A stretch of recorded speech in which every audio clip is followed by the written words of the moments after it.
আমাদের পরিবার থেকেও আমরা কখনো তাকে সে কোনো বাজে নেশা বাজে কিছুতে জড়িত আমরা জানি না, কিন্তু কিছু ফেসবুক বুলিং এ আমি দেখছি যে তারা চরিত্র হননে ব্যস্ত।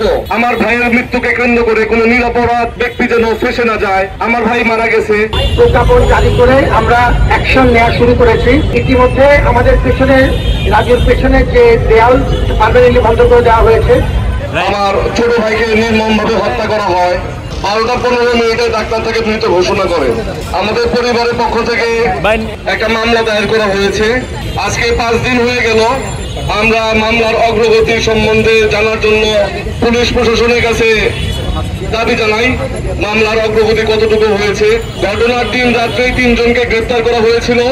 প্রত্যক্ষদর্শী এবং শাম্যুর সাথে অবস্থানকারী 2 জন বন্ধুর ভাষ্যমতে 10-12 জনের অজ্ঞাতনামা মামলা জারি করা হয়। যেহেতু ঘটনার প্রথম দিনে 3 জন গ্রেপ্তার হয়, আজ 5 দিন হয়ে গেল, বাকি কয়েকজনকে গ্রেপ্তার করতে এত দেরি হওয়ার কথা না।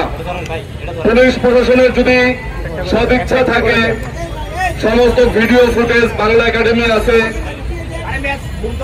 ব্রহ্মা কালী মন্দিরের সিসি ফুটেজ আছে, খাদ্য ভবনের সিসি ফুটেজ আছে, মেট্রো রেলের সিসি ফুটেজ আছে। যে সমস্ত মোটরসাইকেল যোগে তারা এসেছিল তাদেরকে বের করা খুব সময়ের বিষয় বলে আমার কাছে মনে হয় না। আরো একটা বিষয় আমার কাছে খুবই খারাপ লেগেছে। আমার ছোট ভাই, সে যথেষ্ট মেধাবী ছিল এবং সে খুব পরিশ্রমী ছিল। বিশ্ববিদ্যালয়ে অধ্যয়নরত অবস্থাতেই সে বিভিন্ন কোচিং সেন্টারে ক্লাস নিত এবং আমাদের পরিবার থেকেও আমরা কখনো তাকে সে কোনো বাজে নেশা বাজে কিছুতে জড়িত আমরা জানি না, কিন্তু কিছু ফেসবুক বুলিং এ আমি দেখছি যে তারা চরিত্র হননে ব্যস্ত। আমি তাদেরকে সাবধান করে দিতে চাই, শুধুমাত্র রাজনৈতিক ফায়দা হাসিলের জন্য তোমরা যদি এইভাবে একজন নিরীহ ছেলের চরিত্র হননে লিপ্ত থাকো, তোমাদের পরিণতিও একদিন সাম্যর মতো অবস্থায় আসবে। আমি বিশেষভাবে কৃতজ্ঞ জানাই সাম্যর বন্ধু বান্ধব, শিক্ষার্থী, ঢাকা বিশ্ববিদ্যালয়ের প্রক্টর স্যার, ভিসি স্যার। ঘটনার দিন রাত থেকে তারা আমাদেরকে সাহস শক্তি জুগিয়েছেন। আমি ধন্যবাদ জানাই ছাত্র দলের ছোট ছোট ভাই বোনদের, তারা আমাদের সাথে সব সময় ছিল, এখন পর্যন্ত তারা আমাদের যোগাযোগ রাখছে।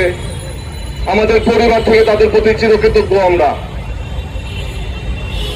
আমি বিশ্ববিদ্যালয় প্রশাসন, পুলিশ প্রশাসন, সাম্যর সাধারণ শিক্ষার্থী সহকর্মী, সাম্যর বন্ধু বান্ধব সকলের কাছে আমার দাবি একটাই, আমার ভাইয়ের বিচারের নামে কোনো প্রহসন যেন না হয়, রাজনৈতিক ফায়দা হাসিলের জন্য যাতে কালক্ষেপণ করা না হয়, শিক্ষার্থীদের যাতে উত্তেজিত করে কোনো ফায়দা হাসিলের চেষ্টা না করা হয়, এদিকে বিশ্ববিদ্যালয় প্রশাসনের সজাগ দৃষ্টি রাখার আহ্বান জানাচ্ছি। এবং সবাই মিলে আমরা পুলিশকে সহযোগিতা চাই। আমরা এখন পর্যন্ত গতকালকেও যা দেখেছি, পুলিশ কিছু অগ্রগতি করেছে এবং আমরা কমিশনার মহোদয়ের সাথে নিয়মিত যোগাযোগ রাখছি। যেটা বললাম, আজকে আমরা স্বরাষ্ট্র উপদেষ্টা মহোদয়ের কাছেও আমরা যাব।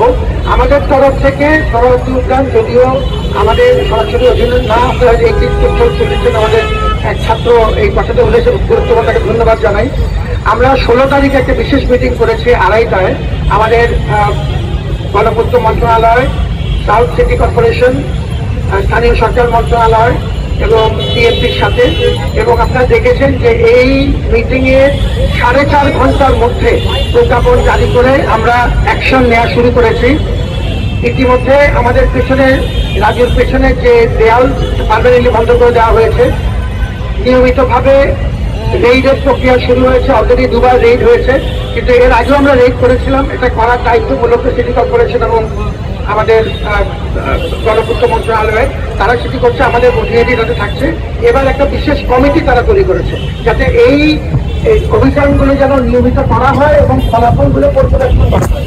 আর এছাড়া পর্যাপ্ত আলোর ব্যবস্থা করা, লাইটিং এবং সিসিটিভির ব্যবস্থা করা, এই দুটো সিদ্ধান্ত নিয়েছে, তারা ইতিমধ্যে কাজ শুরু করেছে। আমাদের তরফ থেকে উদ্যানের যদিও ব্যবস্থাপনার দায়িত্ব তাদের, কিন্তু আমরা বলেছি যেহেতু যে কথা আপনারা সবাই বলেছেন যে যেহেতু এটিতে আমাদের সন্নিহিত এলাকা এবং আমাদের বিরাট দায় থেকে যাচ্ছে, অতএব আপনাদের পূর্ণ সহযোগিতা আমরা চাই। এখন পর্যন্ত সরকারি সহযোগিতা এই ক্ষেত্রে পাওয়া গেছে, তাদেরকে ধন্যবাদ জানাচ্ছি। আমরা নিয়মিত করছি, আমরা আবার জানে কিছু রেস্ট্রিকশন দেব, আপনারা সবাই সহযোগিতা চাই। আমরা এর আগেও দায়িত্ব নেওয়ার পর থেকেই যা নিয়ন্ত্রণের চেষ্টা করেছি, বহিরাগত নিয়ন্ত্রণের চেষ্টা করেছি। আমাদের সাকুল্যে 17 জন স্টাফ আছে এই প্রক্টোরাল টিমে। আমরা কিছু ভলান্টিয়ার জোগাড় করেছি, কিছু অতিরিক্ত মানুষ জোগাড় করে এখন মোটামুটি 30-35 জন একটা দল আছে। এটি একান্তই অপ্রতুল, মানুষের সহযোগিতা ছাড়া, অংশীজনদের সহযোগিতা ছাড়া এটা করা খুব কঠিন। এর আগে আমরা সহযোগিতা পেয়েছি, কিন্তু আরেকটু বেশি পেলে খুশি হতাম, কোনো কোনো মহল থেকে পুরোপুরি সহযোগিতা পাইনি। এবার আমরা আবার চেষ্টা করছি, আপনাদের সবার সহযোগিতা চাই। আমরা সাংবাদিকদের সহযোগিতা পেয়েছি, সবসময় পেয়েছি, আপনাদের ধন্যবাদ। আপনারা ভালো থাকুন এবং এই উদ্যোগে আমরা সবাই মিলে, আমি আবারও বলছি, সমস্ত রাজনৈতিক দলাদলের ঊর্ধ্বে উঠে এটি ন্যায় বিচারের স্বার্থে আমাদের ঐক্যবদ্ধ সংহতি প্রয়োজন। আমরা ইনশাআল্লাহ আল্লাহর রহমতে অর্জন করে ছাড়বো এবং তার জন্য যা প্রয়োজন সেজন্য আমরা সবাই একসাথে আছি।